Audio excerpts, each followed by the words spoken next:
तरी नवीन नवीन प्रश्न आपल्या सगळ्यांच्या समोर उभे राहतात। एक चांगल्या पद्धतीनं रिसर्च करणारी ही इन्स्टिट्यूट, चांगलं बियाणं आपल्या शेतकऱ्यांना मिळावं, त्याच्यामध्ये चांगलं टिश्यू कल्चरची रोपं मिळावीत, शेतामध्ये तयार केलेली रोपं त्या ठिकाणी ऊसाची मिळावीत, कशा पद्धतीनं त्याच्यामध्ये बदल केले पाहिजे, काय नवीन व्हरायटी बेण्याच्या निमित्तानं पुढे आली पाहिजे, त्यात व्हीएसआय पण काम करतं, पाडेगाव पण काम करतं आणि इतर पण अनेक सहकारी त्याच्यामध्ये काम करत असतात।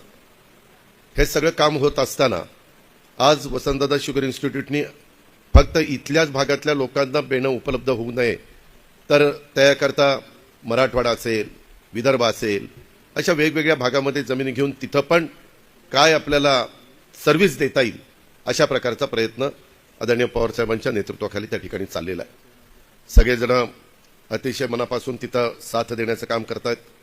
आज मला आपल्याला सगळ्यांना सांगायचं आहे की आम्ही लोक आता 5 वर्षाच्या करता सरकारमध्ये आलेलो आहे। देवेंद्रजी फडणवीस असतील, एकनाथराव शिंदे असतील, मी असेल किंवा बाकीचे सगळे आमच्या मंत्रिमंडळातले काम करणारे सहकारी असतील, शेवटी राज्य सरकार आणि ही साखर कारखानदारी खाजगी असेल किंवा सहकारी असेल ह्यांचं एक जवळचं नातं आहे। वेगवेगळ्या प्रकारचे प्रश्न असतात, ते सोडवण्याच्या करता दोघांच्या मध्ये समन्वय असावा लागतो। आपल्या ह्या व्यवसायामध्ये माझ्या दृष्टीने 4 खाती महत्त्वाची आहेत। एक ॲग्रिकल्चर, कारण त्याच्यामध्ये वेगवेगळ्या पद्धतीनं कृषी विभागाची पण मदत आपल्याला लागत असते। दुसरं ऊर्जा विभाग, कारण कोजनमध्ये आपण गेलेलो आहे, त्याच्यामुळे ऊर्जा विभागाशी अनेकदा आपले संबंध येतात।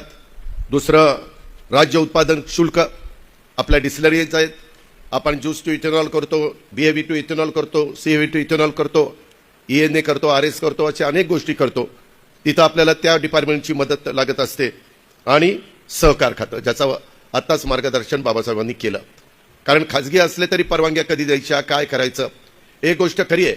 मागं आपल्याकडं हे गुळ करण्याच्या संदर्भात मोठ्या प्रमाणावर काम चालायचं, परंतु आता गुळाच्या निमित्तानं 2-2, 2.5 हजार टनाचे कारखाने काहींनी काढलेत, 1000चे काढलेत, 1200चे काढलेत, 1300चे काढलेत, आणि ते गुळाची पावडर तयार कर, गुळ तयार कर, अशा पद्धतीनं त्यांचं चाललंय।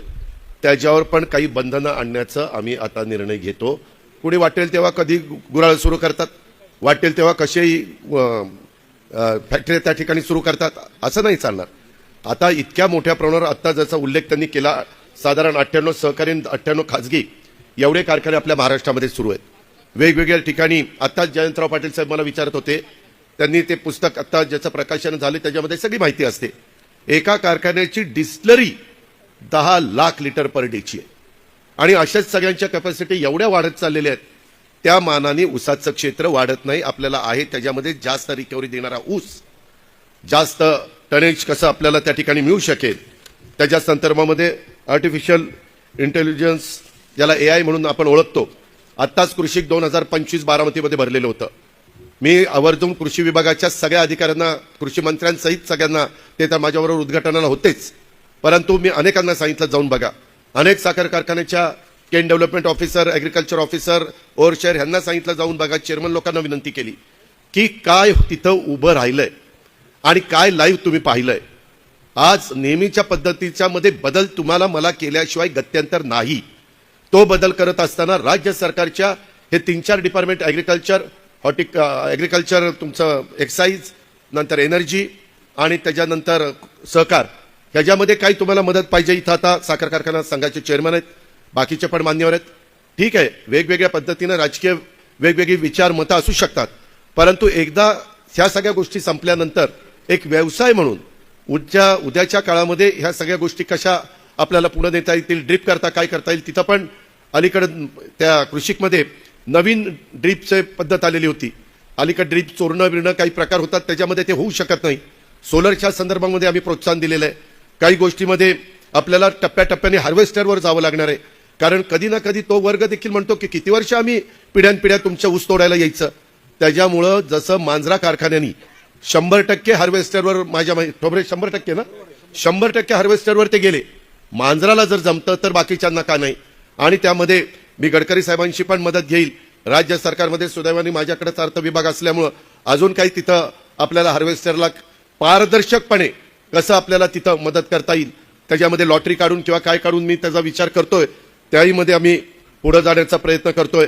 एक्साईजच्या बद्दल मी आत्ताच ठोंबऱ्यांना सांगितलं की बाबा तुम्हाला जे जे काही प्रश्न उपस्थित होत आहेत त्याची मला यादी द्या. आता बघा, आपण सगळेजण इन हाऊस वीज वापरतो.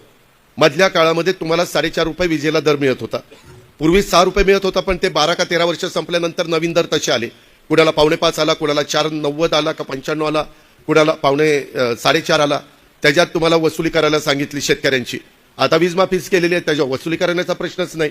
त्याच्यावर ती पण मीटिंग घेऊन ते कसं काढता येईल आणि त्याच्यामध्ये सुटसुटीतपणा कसा आणता येईल अशा प्रकारचा प्रयत्न निश्चितपणे आम्ही सरकारच्या माध्यमातून त्या बाबतीमध्ये करू. आणि तो करत असताना तुम्हाला इन हाऊसमध्ये वीज वापरायला इलेक्ट्रिसिटी सेस लावलेला आहे. म्हणजे एकीकडनं 1.5 रुपये दिले आणि तिकडनं 1 रुपये 20 पैसे काढून घेतले. त्याही बद्दल मी देवेंद्र फडणवीस साहेब राज्याचे मुख्यमंत्री आहेत, त्यांच्याकडे ऊर्जा खातं आहे, ते सध्या डावसला आहेत, परंतु लवकरच ते येतील. आल्यानंतर त्यांच्याही मी कानावर घालतो. आणि एकीकडनं मदत करायची दुसरीकडनं काढून घ्यायची हे काही बुद्धीला मला पण पटत नाही. आणि त्याच्यातून आपल्या शेतकऱ्यांना पण दर मिळाला पाहिजे, साखर कारखानदारांना पण ते सुटसुटीत त्या ठिकाणी झालं पाहिजे.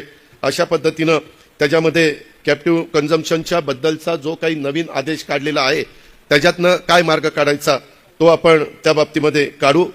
लवकरच कॅबिनेटच्या पुढे आहे आमचं अमित शाह साहेबांच्या बरोबर पण चर्चा झालेली आहे. जसं FRP दरवर्षी वाढती तशी MSP गेले 4-5 वर्ष वाढलेली नाहीये, 3100 आहे. आज ठीक आहे, दर माझ्या माहितीप्रमाणे 3600-3700 पर्यंत आलेले आहेत. आपल्याला केंद्र सरकारच्यामुळे 10 लाख मेट्रिक टन एक्सपोर्ट करण्याच्या करता परवानगी दिलेली आहे. त्यामध्ये आपल्या राज्य सरकारला, म्हणजे राज्य सरकारला नाही, महाराष्ट्र राज्याला 4.25 लाख मेट्रिक टन आपल्याला कोटा आलेला आहे.